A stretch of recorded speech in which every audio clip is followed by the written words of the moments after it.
Shalom, salam damai di dalam nama Tuhan Yesus Kristus. Bertemu lagi di channel ini. Dimanapun saudara berada dan apapun yang saudara lakukan sepanjang hari ini, kiranya berkat pimpinan dan perlindungan dari Tuhan kita akan menyertai saudara semua.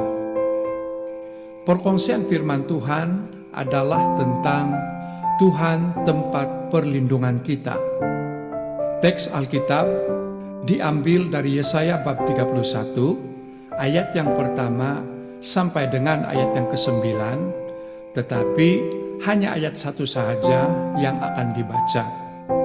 Firman Tuhan berkata, "Celakalah orang-orang yang pergi ke Mesir minta pertolongan, yang mengandalkan kuda-kuda, yang percaya kepada keretanya yang begitu banyak, dan kepada pasukan berkuda yang begitu besar jumlahnya, tetapi tidak memandang kepada Yang Maha Kuasa Allah Israel dan tidak mencari Tuhan."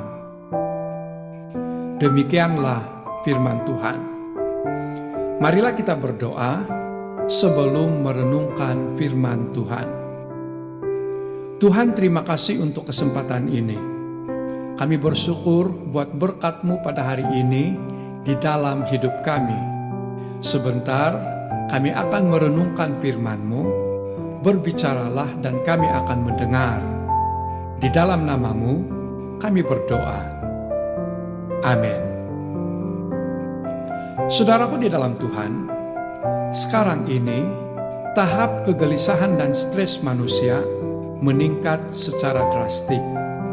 Salah satu faktor penyebabnya adalah keadaan yang semakin sukar, ekonomi yang semakin tidak stabil, harga keperluan hidup harian yang meningkat, tahap pengangguran semakin tinggi karena ramai yang kehilangan pekerjaan, ditambah lagi dengan keadaan negeri ini yang dipenuhi goncangan-goncangan.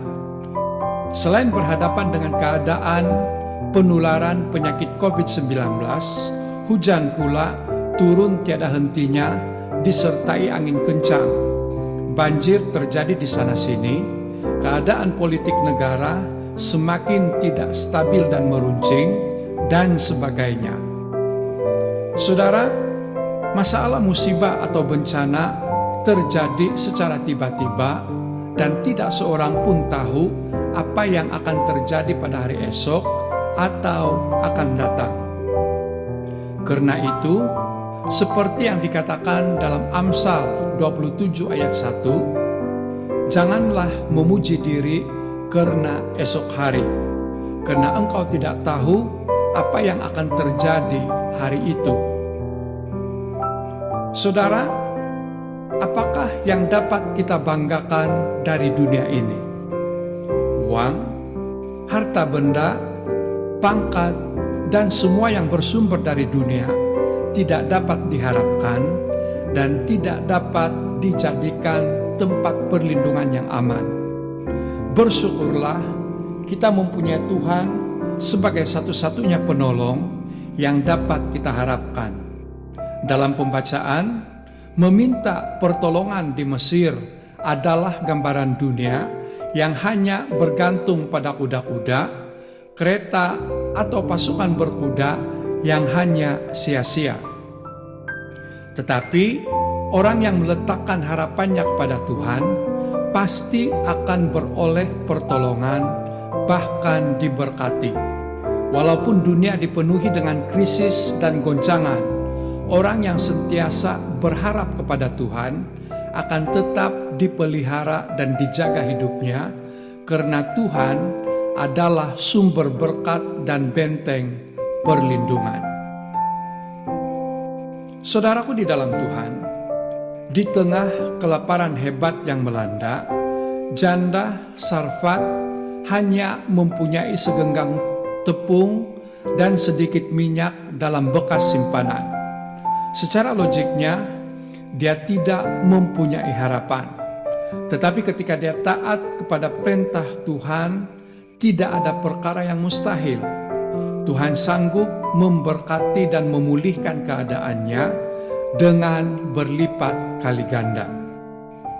Saudara, firman Tuhan dalam Mazmur 91 ayat 7 berkata, "Walau 1000 orang rebah di sisimu dan 10.000 di sebelah kananmu, tetapi itu tidak akan menimpamu." Kiranya diberkati. Marilah kita berdoa. Tuhan, Engkau adalah tempat perlindungan kami yang pasti. Bersamamu, kami merasa tenang dan aman. Terima kasih atas kasih yang sudah Engkau nyatakan dalam hidup kami melalui anak-Mu Yesus Kristus yang sudah berkorban bagi kami. Berkati keluarga, saudara dan teman-teman kami, dimanapun mereka berada dan apapun yang mereka lakukan, Engkau sertai dan lindungi mereka. Di dalam nama-Mu, kami berdoa. Amin. Saya percaya Roh Kudus akan menolong kita untuk memahami perkongsian ini. Bertemu lagi di renungan yang berikutnya. Tuhan Yesus memberkati.